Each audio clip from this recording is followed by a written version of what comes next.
Баршаңызға сәлем. Бүгін біз өте жеңіл әрі дәмді болып шығатын салат дайындаймыз. Ол үшін бізге кукуруз, майонез, свежий капуста және жұмыртқа және тұз, крабовые палочки қажет болады. Ең алдымен свежий капустамызды осылай ұсақ етіп турап аламыз.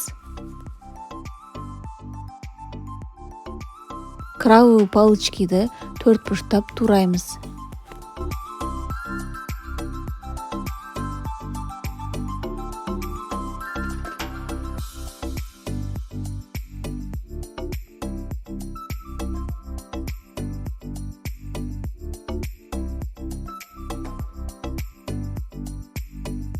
Жұмыртқаны да төртбұрыштап тураймыз.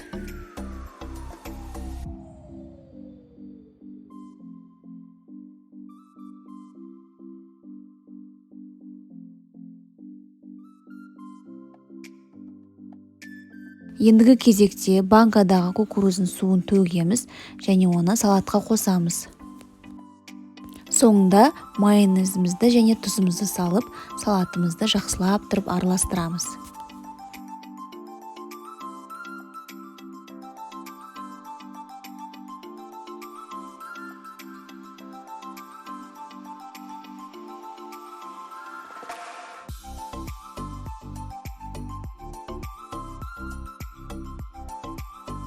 Осындай аз ғана ингредиенттерден 4-5 тарелка шығады.